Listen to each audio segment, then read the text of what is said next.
नाजरीन, आप ये वीडियो देखें, फिर इस पर बात करते हैं। मीडिया पाकिस्तान में होने वाले जो इंतखाबात हैं उनके हवाले से सवालात उठा रहा है। मीडिया में बहुत कुछ छप रहा है।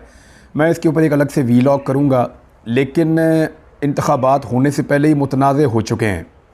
उसकी कुछ बड़ी बड़ी वजूहात हैं। अभी भी पाकिस्तान तहरीक इंसाफ के जो हमायत याफ्ता उम्मीदवार हैं उनकी एक बड़ी तादाद जो है वो इलेक्शन में कंपेन नहीं कर पा रही। बहुत सारे जो हैं वो अरेस्ट भी हुए हैं। ताज़ा गिरफ़्तारियों की तफसीलात मैं आपको बता देता हूँ। कुछ बंदे जो अभी गिरफ़्तार हुए हैं उनमें खालिद निसार डोगर, ये विहाड़ी से उम्मीदवार हैं पाकिस्तान तहरीक इंसाफ के। चौधरी अरशद मंडा शेखुपुरा से उम्मीदवार हैं पाकिस्तान तहरीक इंसाफ के हमायत याफ्ता। कर्नल आबिद महमूद खग्गा ये खानेवाल से उम्मीदवार हैं, और चौधरी यूसुफ ये वज़ीराबाद से उम्मीदवार हैं। इनके अलावा दीगर लोग भी हैं। और इफ़त साहिबा जो जहांगीर तरीन साहब के मुकाबले के अंदर एक उम्मीदवार थी पाकिस्तान तहरीक इंसाफ की, वो रात गए, पता चला कि वापस आ गई हैं गुज़िश्ता रात, लेकिन उनके साथ रब्ता नहीं हो पा रहा। यानी उन्होंने कोई अनाउंसमेंट तो नहीं की, लेकिन जो दिखाई दे रहा है वो ऐसे ही है कि शायद अब वो भी इलेक्शन में हिस्सा ना लें, और पाकिस्तान तहरीक इंसाफ इसके ऊपर गौर करिए। बाद में आपको बताता हूँ, लेकिन कुछ और ख़बरें आपके साथ शेयर कर लूँ। ये पाकिस्तान में पहली बार हो रहा है कि पाकिस्तान का एक साबिक वज़ीर-ए-आज़म इस वक्त जेल में, और रोज़ाना के हिसाब से उसको तकरीबन सज़ा सुनाई जा रही है। और जितने मुकदमे उसके ऊपर बने हैं इतने इससे पहले किसी के ऊपर बने भी नहीं हैं। जिन हालात का उसको सामना है, इससे पहले किसी भी पाकिस्तान के सियासी लीडर को इस किस्म के हालात का सामना गुज़िश्ता 50 साल में तो कम से कम नहीं करना पड़ा। और रोज़ाना एक नई सज़ा उसको सुनाई जाती है, एक नया केस बनाया जाता है, एक नया मुद्दा खोला जाता है। बज़ाहिर उसका नाम लेने पर पाकिस्तान के मीडिया में पाबंदी है। आप तस्वीरें नहीं दिखा सकते, आप नाम नहीं ले सकते, लेकिन इसके बावजूद उस शख्स के बगैर कोई भी टीवी का एक प्रोग्राम या एक ख़बरनामा कंप्लीट नहीं होता। वो आदमी इतनी बड़ी सियासी हकीकत बन गया है कि आप उसका नाम नहीं ले सकते, उसका चेहरा नहीं दिखा सकते, और सियासत के अंदर उसका जो कद है वो इतना बड़ा है कि उसके बगैर आपका एक बुलेटिन भी मुकम्मल नहीं होता। तो मीडिया के लिए भी एक अजीबोगरीब मश्क करने का दौर था कि नाम लिए बगैर और चेहरा दिखाए बगैर कैसे एक शख्सियत जो है उसके बारे में रिपोर्ट करना है, क्योंकि इसके बगैर मीडिया का भी मंजन नहीं बिकता, वो बेचारे काम ही नहीं कर सकते। अब पाकिस्तान में ये जो इंतखाबात हैं ये अपने होने से पहले ही मुतनाज़ हो गए हैं ऑलमोस्ट। बहुत सारे इंटरनेशनल सहाफ़ी पाकिस्तान पहुंच चुके हैं, और वो जो चीज़ें रिपोर्ट कर रहे हैं वो हैरान कुन हद तक जो है वो अजीब हैं। यानी पाकिस्तान के बारे में ऐसी चीज़ें पहले मीडिया ने रिपोर्ट नहीं की। कुछ रिपोर्टें मेरे पास मौजूद हैं, इनके ऊपर एक अलग कर लेंगे पूरा वीलॉग, और डॉक्यूमेंट्रीज़ भी चल रही हैं, उनके बारे में मैं आपको बताऊँगा। लेकिन ये जो मुतनाज़ इलेक्शन होने जा रहे हैं, इनमें 2 सीटों के ऊपर मैं आपको एक चीज़ बता देता हूँ। एक तो सबसे पहले जो मरीम नवाज़ को एक ख्वाब है सबसे बड़े पंजाब के सूबे का वज़ीर आला बनने का, शरीफ ख़ानदान के लिए जो एक्चुअली उनके टारगेट्स हैं वो ये है कि मरीम नवाज़ पाकिस्तान के सबसे बड़े सूबे पंजाब की वज़ीर आला बन जाए। उनका पहला टारगेट तो ये है। दूसरा, नवाज़ शरीफ और शहबाज शरीफ दोनों वज़ीर आज़म पाकिस्तान बनने के ख्वाब देख रहे हैं, लेकिन एक अजीबोगरीब चीज़ जो महसूस कर रहे हैं लोग कि दोनों भाई वज़ीर आज़म बनना चाहते हैं, और दोनों अपनी अपनी अलग अलग कोशिश कर रहे हैं। शहबाज शरीफ जो हैं उनकी कबूलियत थोड़ी ज़्यादा है, नवाज़ शरीफ जो हैं उनकी कबूलियत उस लेवल की नहीं है, लेकिन उनके पास भी ये वाला अंसर मौजूद है, और वो इस सपोर्ट का बहुत फ़ायदा उठा रहे हैं। अपने मुखालिफिन को कुचल रहे हैं, उनको दबा रहे हैं, उनके दफातर बंद करवा रहे हैं। आप बड़े बड़े शहरों में घूम कर देख लें तो उनके सियासी मुखालिफिन को बैनर और पोस्टर लगाने तक की इजाज़त नहीं है। कोई अपने घर के अंदर भी मीटिंग नहीं कर सकता सियासी किस्म की। थोड़े दिन पहले एक साहब हैं, इनका ताल्लुक़ है मंडी बहाउद्दीन से, अफजाल साहब हैं। इन्होंने एक मीटिंग रखी थी, पाकिस्तान तहरीक इंसाफ के ये वर्कर हैं, और इन्होंने एक मीटिंग रखी थी। इनको दबाव में लाने के लिए पहले कोशिश की जा रही थी, फिर इनके वालिद को गिरफ़्तार कर लिया गया। इनके वालिद जो बहुत ही ज़ईफ़ थे, बहुत बूढ़े इंसान थे, उनको गिरफ़्तार कर लिया गया। बकौल इस शख्स के, अफजाल साहब के, इन्होंने बड़ी कोशिश की अपने वालिद को रिहा करवाने की।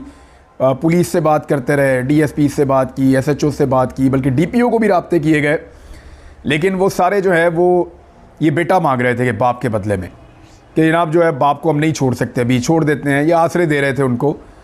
तो उनके वालिद का चंद दिन के बाद दौरान हिरासत इंतकाल हो गया। यानी वो इस हालत में था, ज़ईफ़ आदमी, वो सख्तियाँ बर्दाश्त नहीं कर सका, कैद की, और वो अपने खालिक हकीकी से जा मिला। अब ये एक ऐसा इंसिडेंट है कि किसी भी अगर सिविलाइज्ड मुआशरे के अंदर हो कि बग़ैर FIR के, बग़ैर किसी जुर्म के बग़ैर किसी वजह के एक बुज़ुर्ग आदमी को पकड़ के आपने लॉकअप में बंद कर दिया और उसको छोड़ भी नहीं रहे। तकादा सिर्फ ये है कि उसका बेटा एक पॉलिटिकल पार्टी को सपोर्ट करता है, वो सपोर्ट छोड़ दे, या उसका बेटा एक प्रेस कॉन्फ्रेंस कर दे, या उसका बेटा जो है वो गिरफ्तारी दे दे, पकड़ा जाए। तो ये उस बाप का तो कुछ लेना देना नहीं था उसमें। और बहुत सारे लोगों ने पुलिस को ये कहा भी, लेकिन जब उनकी डेथ हो गई पुलिस स्टेशन के अंदर तो फिर लोग पहुंचे वहाँ पे बहुत बड़ी तादाद में। मैंने पुलिस के चेहरे के ऊपर कुछ वीडियोस में दो तरह के रद्द-ए-अमल देखे। एक तो ढिठाई देखी कि वो अक्कड़ के ढीठों की तरह खड़े हुए थे, वहाँ पे भी कह रहे थे कि आप बदतमीज़ी से बात ना करें। उन लोगों को जिनका एक बुज़ुर्ग मार दिया गया हिरासत में और जो उसके साथ सलूक हुआ वो भी आपके सामने है कि इतने बूढ़े आदमी को उठा के लॉकअप में बंद कर दिया, और जब उसका इंतकाल हो गया तो फिर वहाँ पे ढीठों की तरह खड़े हुए अकड़ रहे हैं वहाँ पे भी कि तमीज़ से बात करो हमारे साथ, बड़े साहब आए हुए हैं, उनकी तबीयत पे गरा ना गुजरे। और दूसरा मैंने पुलिस में एक बेबसी भी देखी, एक परेशानी भी देखी। पुलिस वो सारे काम जो वो नहीं करना चाहती उनको वो सारे काम करने पड़ रहे हैं बदकिस्मती से, लेकिन वो पुलिस वो काम कर रही है अपनी अपनी नौकरी के लिए। पुलिस वो काम कर रही है अपनी कमज़ोरी की वजह से, और उसकी वजह से सारा का सारा मलबा पुलिस पर आएगा। पब्लिक और पुलिस के दरमियान में जो ताल्लुक़ है वो कमज़ोर हो जाता है। आईजी पंजाब को ये सोचना पड़ेगा, लेकिन आईजी पंजाब क्या सोचेगा? आईजी पंजाब जैसा कमज़ोर आईजी मैंने अपनी ज़िंदगी में नहीं देखा। बहुत गलत फ़ैसले किए हैं, बहुत सी गलत चीज़ों को डिफेंड किया है, और लॉ एंड ऑर्डर के बजाय बहुत सारे दीगर मसाइल के ऊपर इनकी तवज्जो रही है। जो सलूक शहरियों के साथ पंजाब पुलिस ने इस आईजी की मौजूदगी में किया, इससे पहले ना हमने कभी सुना ना हमने कभी देखा। तो जो तारीख़ लिखी जाएगी तो उसके अंदर जिन ऐसे किरदारों का जिक्र होगा जिन्होंने बहुत जबर किया था, उनके अंदर ये आईजी साहब भी अपना नाम लिखवा चुके हैं। अब आ जाएं इस बात के ऊपर कि ये देखिए, ये एक वाक़या है, इसके ऊपर सुप्रीम कोर्ट नोटिस ले सकती है। वो पूछ सकती है कि जी आपने एक बुज़ुर्ग को क्यों गिरफ़्तार करके बंद कर दिया था, और सिर्फ इसलिए कि आप इलेक्शन में एक मखसूस उम्मीदवार को जितवाना चाहते हैं, फ़ायदा दिलवाना चाहते हैं, उसके बेटे को सियासी कैंपेन से मना करना चाहते हैं। फिर बार बार सवाल किए जाते हैं, अदालत में जाओ तो वहाँ पे सवाल इस तरह के होते हैं कि लेवल प्लेइंग फील्ड की आप क्या बात करते हैं, सबूत दें। इससे बड़ा क्या सबूत है? अभी भी बहुत सारे लोग गिरफ्तार हैं। तो अदालत भी ऐसा लगता है कि कादी फ़ायद ईसा साहब की अदालत सुनने के मूड में नहीं है। सुनने के मूड में होती तो कम से कम बुलवा के ये मामला सुन लेती। अब जहांगीर तरीन साहब के लिए अब तक 2 उम्मीदवार तो कन्फर्म बिठाए जा चुके हैं ताकि वो इलेक्शन जीत जाएंगे। उनको 2 जगहों से इलेक्शन लड़ना है जहांगीर तरीन को, और PMLN उनको सपोर्ट दे रही है, नवाज शरीफ साहब। एक उनको इलेक्शन लड़ना है लोधरा से, और एक वो इलेक्शन लड़ रहे हैं मुल्तान से। मुल्तान में उनका मुकाबला है आमिर डोगर से। आमिर डोगर बहुत मुश्किल कैंडिडेट है, वो तो तरीन साहब से हारने वाला नहीं है। और तरीन साहब का गुस्सा इस लेवल पे पहुंचा हुआ है कि वहाँ पे जावेद हाशमी साहब ने आमिर डोगर की सपोर्ट का अनाउंसमेंट किया। हालांकि उससे कोई बहुत बड़ा फ़र्क नहीं पड़ता, लेकिन वो जावेद हाशमी साहब के ऊपर जो है वो छापे शुरू हो गए और उनके लिए ज़मीन तंग कर दी गई। अब तरीन साहब को वहाँ से मुल्तान से जिताना तकरीबन नामुमकिन हो चुका है, जिस तरह की वहाँ कंपेन चली है। आमिर डोगर, इसके वालिद भी आमिर डोगर के वहाँ से पहले इलेक्शन कई दफ़ा जीत चुके हैं, मेयर भी रह चुके हैं। आमिर डोगर खुद यहाँ से 3 दफ़ा इलेक्शन जीत चुके हैं, और ये चौथी मरतबा वहाँ से MNA के कैंडिडेट हैं। पहले MP का भी लड़ चुके हैं, 2 दफ़ा MNA बन चुके हैं। तो अब दोबारा आमिर डोगर वहाँ पे कैंडिडेट है, और ये तगड़ा कैंडिडेट है, ये जहांगीर तरीन के काबू में आने वाला नहीं है। तो इस हल्के से मायूसी होने के बाद ये फौरी तौर पे रुजू करते हैं लोधरा वाले हल्के में, और वहाँ पे इन्होंने पहले एक उम्मीदवार बिठाया जहांगीर तरीन के मुकाबले में, फिर दूसरा उम्मीदवार बिठाया जहांगीर तरीन के मुकाबले में।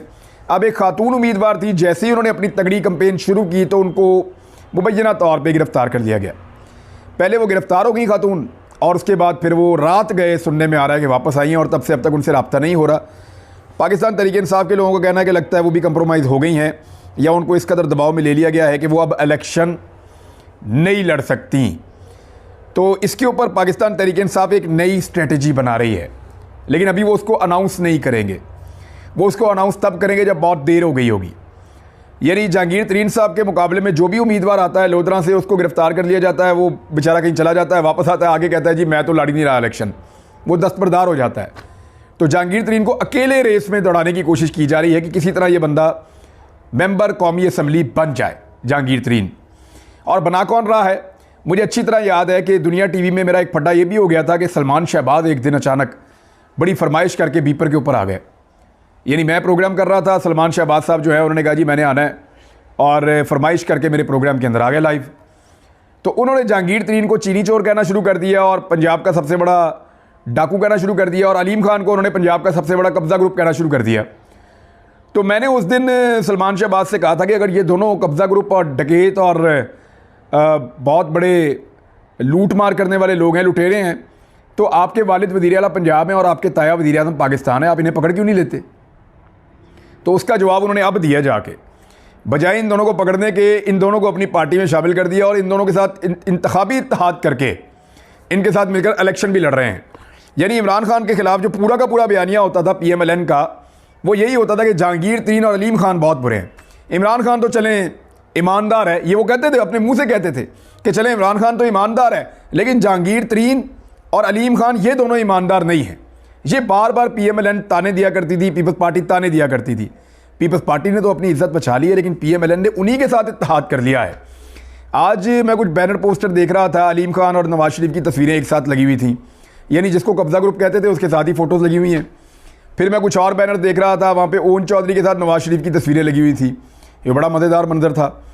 फिर मैं एक और कुछ पोस्टर देख रहा था, वहाँ जहांगीर तरीन और नवाज शरीफ की जो है वो तस्वीरें इकट्ठी लगी हुई थी। तो इस तरह इनका एक अलाइंस बन गया है। अब जहांगीर तरीन के लिए पाकिस्तान तहरीक इंसाफ का जो नया सरप्राइज़ आ रहा है वो इससे ज़्यादा मज़ेदार होगा, लेकिन वो वक्त पे अनाउंस करेंगे। उनके पास अभी भी 3 ऑप्शंस मौजूद हैं और वो उसमें से किसी एक ऑप्शन को चुनेंगे। वो ये चाहते हैं कि जहांगीर तरीन को नहीं जीतना चाहिए, यानी पाकिस्तान तहरीक इंसाफ के लोगों से मेरी बात है, वो कहते हैं जी हम कोई भी जीत जाए, जहांगीर तरीन को यहाँ से हम नहीं जीतने देंगे, जहांगीर तरीन को असम्बली में नहीं जाने देंगे। और उन्हें लगता है कि जहांगीर तरीन ने उनके साथ गद्दारी की है और ज़्यादती की है। बहरहाल देखते हैं यहाँ क्या होता है। लेकिन एक और ख़बर है, एक चीज़ जिस पे बहुत सारे सवालात उठाए जा रहे थे कि लोगों को इंतखाबी निशान का नहीं पता होगा, लोगों को आइडिया ही नहीं होगा कि इंतखाबी निशान उनका क्या है, तो उस पर भी हमने काम किया, पता करें कि लोगों को क्या इसके बारे में इल्म है या नहीं है। तो सच्ची बात तो ये है कि आज से थोड़े दिन पहले तक सूरत हाल मुख्तलिफ थी। लोगों को अपने अपने हलके में जो उनका आज़ाद उम्मीदवार खड़ा हुआ है उसके इंतखाबी निशान से मुताल्लिक मालूमात नहीं थी, लेकिन अब जैसे जैसे इलेक्शन करीब आ रहा है तो ये मालूमात लोगों को मिल रही हैं। लोग एक दूसरे से बात कर रहे हैं और जो कैंडिडेट्स हैं उन्होंने भी बहुत तेज़ी से अपने इंतखाबी निशानात की मालूमात अपने वोटर्स तक पहुँचाई हैं। और ये अंडरग्राउंड बहुत काम किया। पाकिस्तान तहरीक इंसाफ के हमायत याफ्ता जो आज़ाद उम्मीदवार हैं उन्होंने बहुत काम किया। अब इसमें हमने दूर दराज इलाकों को चेक किया तो मैं आपको क्लियरली बताता हूँ कि ज़रताज गुल वज़ीर वो इलेक्शन लड़ रही हैं डेरा गाजी खान से। अब डेरा गाजी खान में उनका इंतखाबी निशान है बेंच। वहाँ पे भी जब चेक किया तो अब बहुत सारे लोगों को पता है कि उनका इंतखाबी निशान बेंच है। वो बेंच के इंतखाबी निशान पे वहाँ से इलेक्शन लड़ रही हैं ज़रताज गुल वज़ीर। और यानी 80% लोगों को अब आइडिया है कि उनका इंतखाबी निशान है। जिन लोगों को नहीं पता वो ऐसा लगता है कि अगले 24 घंटे में उनको भी पता चल जाएगा कि इंतखाबी निशान एक्चुअली है क्या। तो बेंच का इंतखाबी निशान उनका है। थोड़े दिन पहले मेरी इनसे मुलाकात भी हुई थी। मैं मोटरवे से वापस आ रहा था लाहौर, तो एक दिन पहले मुझे याद है, 1 या 2 दिन पहले ज़रताज गुल वज़ीर की एक ज़मानत हुई थी खैबर पख्तूनख्वा में हाई कोर्ट से। और उसके बाद जो क़यामत आम आता है रास्ते में, वहाँ पे अचानक इनसे मेरी मुलाकात हुई, जहाँ पे आप फ्यूल लेने के लिए रुकते हैं, पेट्रोल लेने के लिए रुकते हैं, वहाँ पे इनकी भी गाड़ी कहीं में रुकी हुई थी। तो एक लड़के ने मुझे आकर बताया, फिर ये आकर मुझे मिली ज़रताज गुल वज़ीर साहिबा। तो इनकी जो हालत थी उसको देखकर मुझे आइडिया हो गया था कि पिछले चंद महीने इन्होंने किस तकलीफ़ में और किन हालात में गुजारे होंगे। तो मैंने इनसे पूछा आप किधर जा रही हैं, तो इन्होंने कहा मैं वापस जा रही हूँ डेरा गाजी खान।